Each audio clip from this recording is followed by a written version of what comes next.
Hey, what's up everyone? I'm Jakejames Lugo and welcome to the channel. So since everybody's on a Persona fix at the moment, especially with Persona 5 Scramble coming out so soon, let's talk about a Persona game. Specifically, let's talk about this Persona fighting game that took the characters of Persona 3 and Persona 4 and mixed them together. Now I know some of you already knew this, but I'm pretty sure there's a couple of you that are like, wait a second, what? Yeah, exactly what I said, and that's what we're gonna talk about today. So get your glasses ready, your school outfits pressed, and your evokers in hand because it's about to go down. Persona! Persona 4 Arena Ultimax is the sequel to Persona 4 Arena, which brings together many of the characters from Persona 3 and Persona 4 into a tournament-style fighting game. Anybody that's played either one on PlayStation 2 will enjoy the fan service littered throughout. And no, I am not talking about that kind of fan service. You bunch of dirty-minded peeps, shame on you. Anyway, what's interesting here is how the game continues the story of both Persona games, meaning that the events of Ultimax take place 2 years after the events of Persona 3, and about 2 months after the ending of Persona 4. Ultimax's story begins right after the end of the previous game, with the investigation team from Persona 4 once again teaming up with the Kijiro group from Persona 3. Everyone gets thrown into the dimension known as the Dark Hour, an important place that was once at the center of Persona 3. Funny enough, the game focuses more on the Dark Hour, while the previous Persona 4 Arena took place in the TV world, meaning that there's a lot more love to the Persona 3 cast this time around. Regardless, this is happening because the Shadows are once again causing trouble under the direction of a guy named Sho.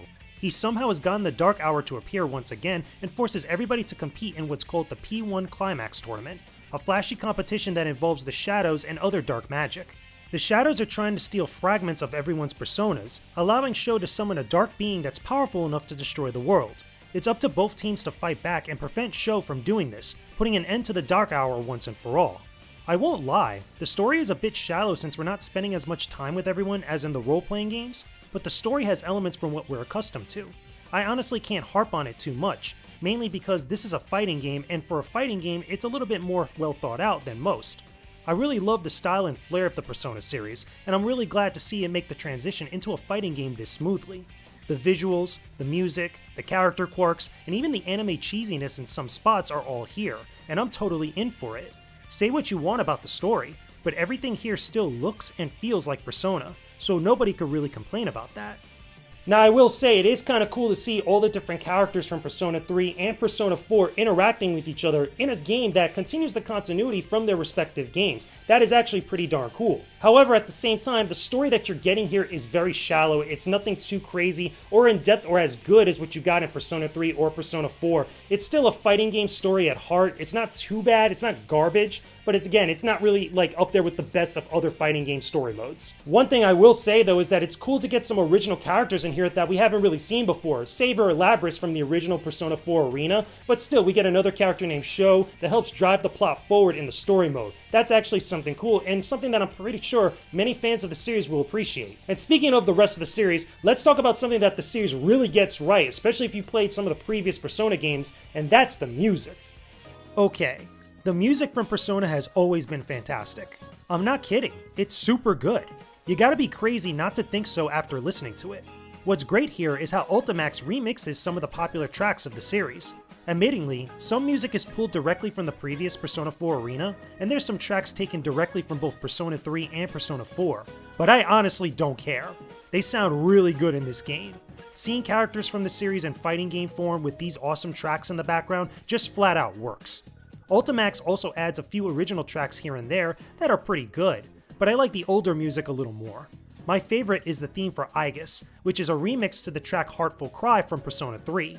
To me, it's the most hype theme in the entire soundtrack. The original version was good, but you need to hear this remix. It's ridiculously good, and I'd argue it's even better than the original. Real talk.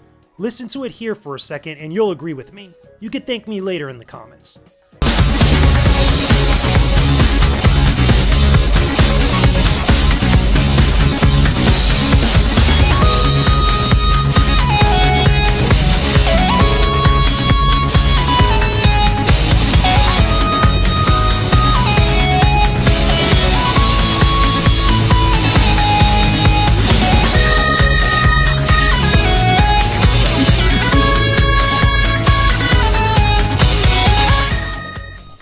I don't think there's any much more I can say. The music is dope. It sounds great, much like the rest of the music that's in the Persona series. I'm pretty sure some of you guys have some of these tracks in your iPod or MP3 player right now. As I mentioned, it might be a little bit cheating to pull some of the other tracks directly from those games, even the previous Persona 4 Arena fighting game, but still, if it's great music, why fix it if it's not broke?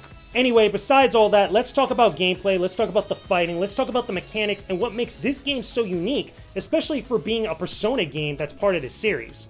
Now, the battles in Persona 4 Arena Ultimax are identical to the previous game, with very little new things added. Every character has an arsenal of special moves, which you can link into combos and super moves for big damage. There's a little over 20 characters to play with, including a few downloadable characters you could pick up too. There's a good balance between Persona 3 and Persona 4 characters, so you'll definitely find your favorite in here. The best comparison I can make about this game is to the BlazBlue series, since there's a lot of flashiness and quick movements across the screen, much like any other Arc System Works fighting game. I really like how everyone uses their persona as part of their attacks, just like in their respective games as well. The only catch here is that personas can also be hit by your attacks. If you strike someone's persona while they're doing a move, they'll lose a card on the meter under their health bar. If that meter reaches 0, they'll enter a break status. This means that they take more damage than usual and will be unable to use any of their persona attacks for a brief period. This adds a new level of meta to the fighting, rather than allowing everyone to attack loosely with their personas. Many of the other techniques and gimmicky mechanics are pretty much the same as other Arc System Works titles, including the use of instant kill moves. If you have enough special meters saved up and land a certain attack at the right moment, you'll get a flashy instant finisher that shows a mini cutscene to end the battle. This is very cool to look at when it happens, but it can also be very situational to land. I won't lie though, they definitely live up to their name.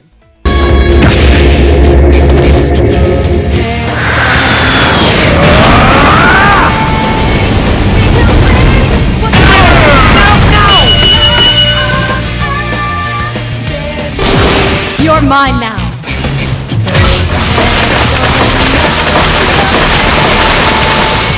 An elegant finish.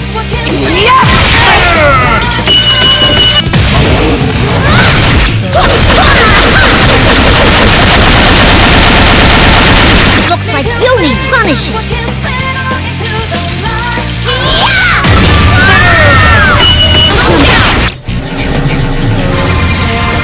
My dear cherry blossoms, Bloom in full splendor.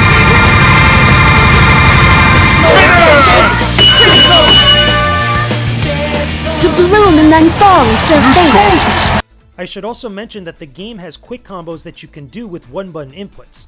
These might be annoying to some veteran players, but you don't really need to use them. They can, however, be helpful when trying to get out of a rough situation. One thing I find mediocre in the combat is the new technique called Shadow Frenzy. Every character has a shadow version you could select before a match, which is pretty much their evil versions. Doing so gives you access to a power-up that allows you to cancel some of your attacks and use more super moves at a reduced meter cost. It can only be used by shadow characters, so not everyone has it. This might sound like a great perk, but it's actually not as helpful as you might think. You probably won't get to use it in the best way before a match is over. Either way, the bottom line here is that if you've played any other Arc System Works fighting game, then you know exactly what you're getting here. Where are you? It's easy. Bear passing point, father. Damn it.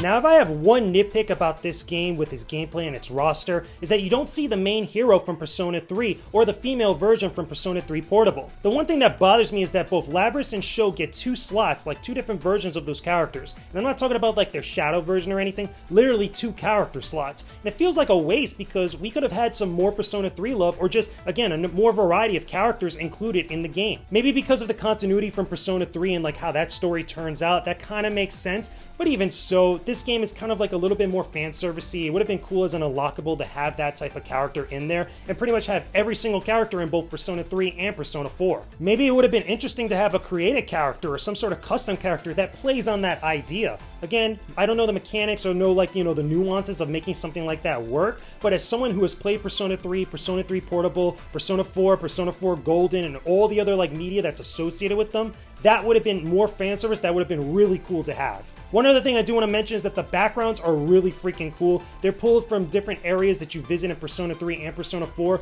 Some of the stages are taken and kind of transferred over from the previous Persona 4 arena, but even so, they look great, they sound great, they look flashy, and it just kind of matches up with all the action that's happening between the two characters on screen. But outside of gameplay, let's talk about some of the other modes and the extra stuff that you get in here, which, for me, is kind of hit or miss. While there's different modes to play in Persona 4 Arena Ultimax, they aren't that varied from one another. Of course, you have your standard arcade mode and additional modes like Survival, Time Attack, and the new Golden Arena mode. This is basically a different version of Survival that tries to implement the RPG aspect of Persona into the fighting. You gain experience from winning matches and level up your stats that look kind of like the Persona status screen. It sounds a lot cooler than what it actually is, unfortunately. Golden Arena could get super repetitive very quickly, and you might not care to complete it after a short while. The one mode that you're probably going to spend the most time with outside of Versus and Arcade is the Story mode. This takes you through the plot of the game from both the perspective of the Persona 4 characters and the Persona 3 characters. It's split between the two, and you'll have to complete both sides of the story to unlock the true ending and get the full story. Like I said earlier, it's shallow compared to what we see in the Persona games, but is it worth completing as a fan of the series? I actually think so, but only because it's an epilogue to the plots of both Persona 3 and Persona 4, kinda like an OVA to an anime series. I should also mention that playing through everything unlocks items in the gallery, but I find the gallery to be kinda weak. There's anime cutscenes you could rewatch from the story mode, which look great, but there's also not much beyond that. No bonus original artwork or anything special. And don't expect any other big unlockables to play with either. Nothing like characters or stages are here. What you see is what you're essentially getting, so that may or may not be a good thing for some people. Now, unfortunately, I had to say that the online mode for Persona 4 Arena Ultimax is pretty much dead. If you're picking up this game now, don't expect to go online and find a bunch of people unless you coordinate with a friend to do so. This is one of those big problems with a lot of games that have an online mode where it doesn't really age too well because eventually everybody's going to stop playing, so it kind of sucks because there's a whole bunch of value within this game that's just pretty much shot now. At the same time, outside of the online mode, you do have the character trials and some of the other supplemental modes that I mentioned. They're okay, some of them are fine, they're whatever. They're pretty much standard to most fighting games, but again, you're not really going to spend a lot of time with them unless you really want to get good at this game. So unless you're able to get online somehow, it's going to be for naught. It's just kind of shot at this point. So after all that, can I recommend that you pick up Persona 4 Arena Ultimax on PlayStation 3? If you're a big fan of the Persona series and you love these characters and you just love the style and the flair of the series, then go ahead and do so. It actually is going to have a lot of stuff that you're going to love. But if you're a hardcore fighting game fan and you just want something that's going to be competitive and fun for you, I mean, unless you're a Persona fan as well, you're not going to get much out of this. Again, the online mode is pretty much shot. There's nothing there for you to do. The character trials and some of the other additional modes are kind of cool, but they're very repetitive and they're not going to give you as much value unless you're able to play with some of your friends online or locally through the console. For us Persona fans, there is a lot of fan service in here to appreciate. So if you're someone that wanted to see what happened after the stories of Persona 3 and Persona 4, I think you're going to be satisfied because there's a lot of cool stuff in here for you to love. I'm the winner! Now it's time you accept your defeat.